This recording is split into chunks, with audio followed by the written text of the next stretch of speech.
Assalamualaikum warahmatullahi wabarakatuh. Kami dari kelompok 6, yaitu saya Vivi Anita sebagai moderator, kemudian ada rekan saya Vinda Silvia, Diah Miranti Mayakuswara, dan Rinia Sari Oktavira akan mempresentasikan materi kita tentang teori belajar revolusi sosiokultural. Baiklah, yang pertama yaitu belajar dalam pandangan teori revolusi sosiokultural. Teori belajar kultural merupakan suatu konsepsi yang menempatkan budaya atau kultur menjadi bagian tak terpisahkan dalam proses pembelajaran. Para ahli berpandangan bahwa teori-teori belajar yang telah ada sebelumnya telah mengabaikan aspek bahwa manusia sebagai makhluk individu dan sosial telah terlepas dari lingkungan sosialnya dalam proses belajar yang dialami dan dilakukan. Lingkungan, melalui pola interaksinya, merupakan setting sekaligus bahan ajar yang mampu membentuk dan merubah perilaku pembelajar. Oleh karenanya, belajar adalah proses integrasi antara individu dengan lingkungan. Selanjutnya, tokoh-tokoh aliran revolusi sosiokultural. Ada dua tokoh yang mendasari terbentuknya teori belajar sosiokultural. Yang pertama, Piaget. Piaget berpendapat bahwa belajar ditentukan karena adanya karsa atau kemampuan individu. Artinya, pengetahuan berasal dari individu.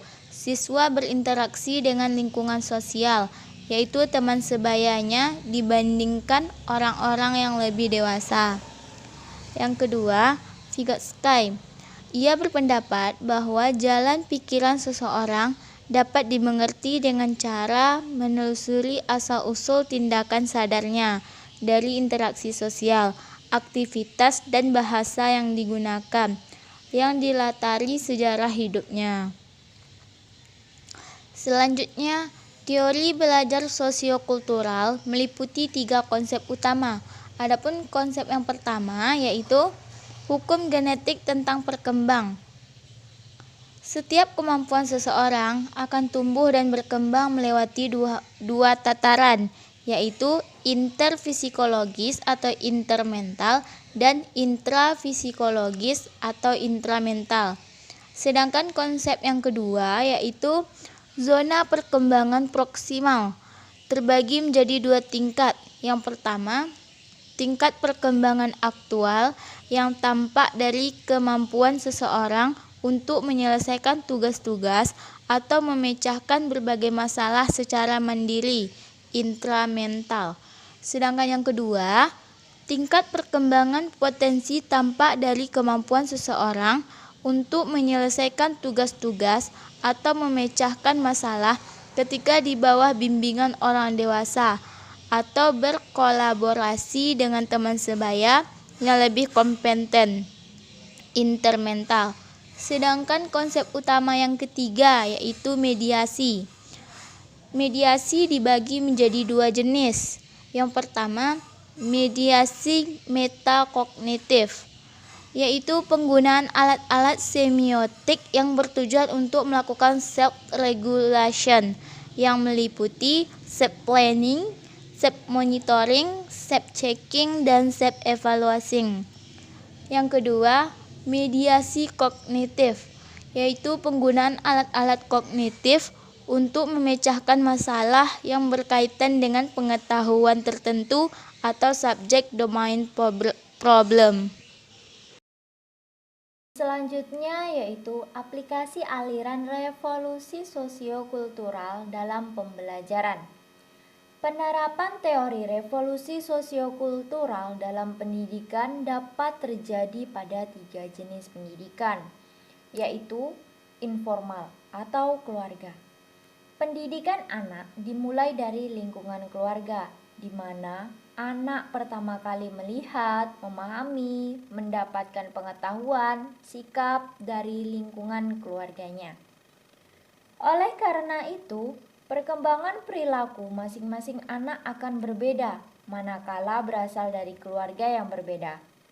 Karena faktor yang mempengaruhi perkembangan anak dan keluarga beragam, misalnya tingkat pendidikan orang tuanya, faktor ekonomi keluarga, keharmonisan dalam keluarga, dan sebagainya. Yang kedua ada pendidikan nonformal. Pendidikan nonformal yang berbasis budaya banyak bermunculan untuk memberikan pengetahuan, keterampilan, dan perilaku pada anak. Misalnya, kursus membatik. Pendidikan ini diberikan untuk membekali anak hal-hal tradisi yang berkembang di lingkungan sosial masyarakatnya. Yang ketiga itu ada pendidikan formal.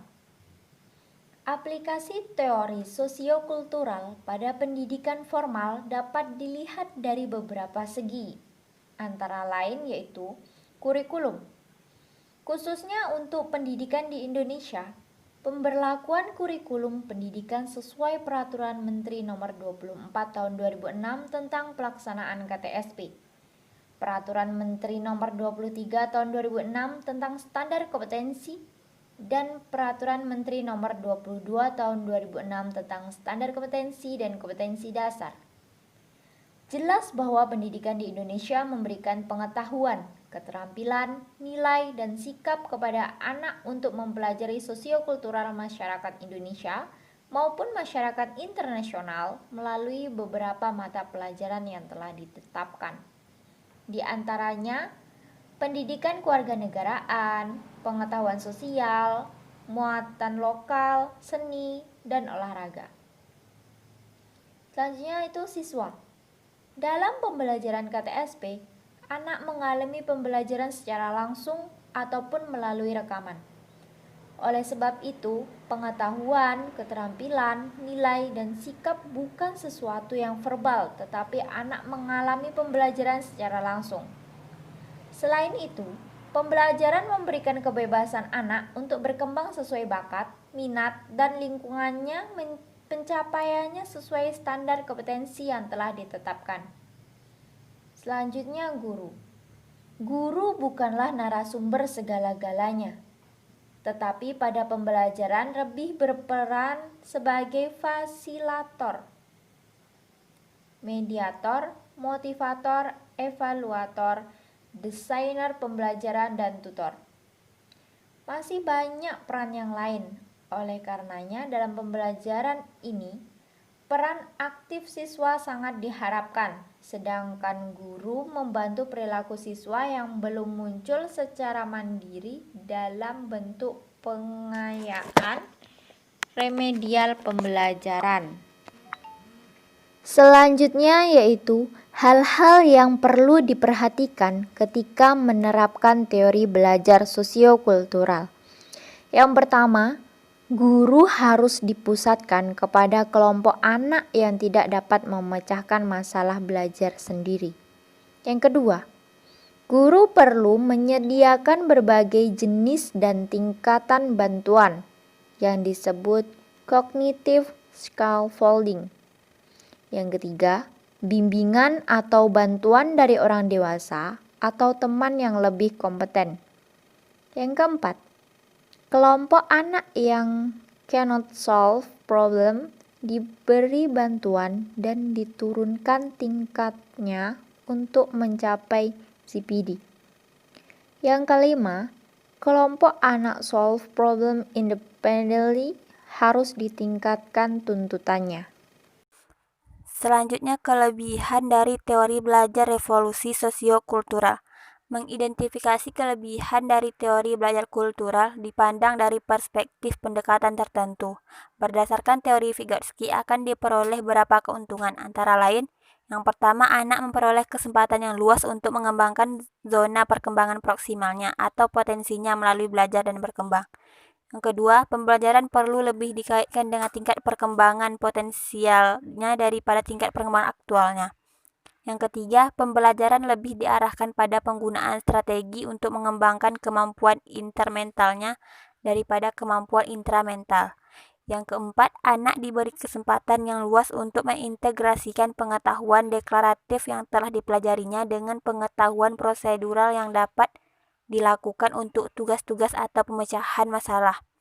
Yang kelima, proses belajar dan pembelajaran tidak bersifat transferal, tetapi lebih merupakan konstruksi, yaitu proses mengkonstruksi pengetahuan atau makna baru secara bersama-sama antara semua pihak yang terlibat di dalamnya.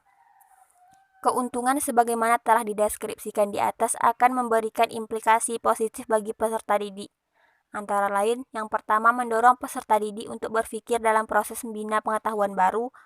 Yang kedua, peserta didik akan memiliki pemahaman karena terlibat secara langsung dalam membina pengetahuan baru. Yang ketiga, memiliki ingatan yang kuat terhadap proses pembelajaran yang telah dilakukan dan pengalaman.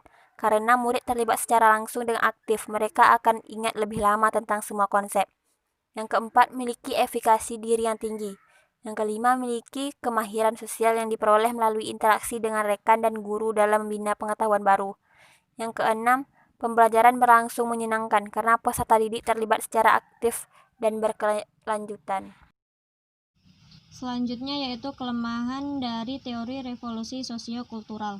Yang pertama, terbatas pada perilaku yang tampak. Kedua, proses-proses belajar yang kurang tampak seperti pembentukan konsep.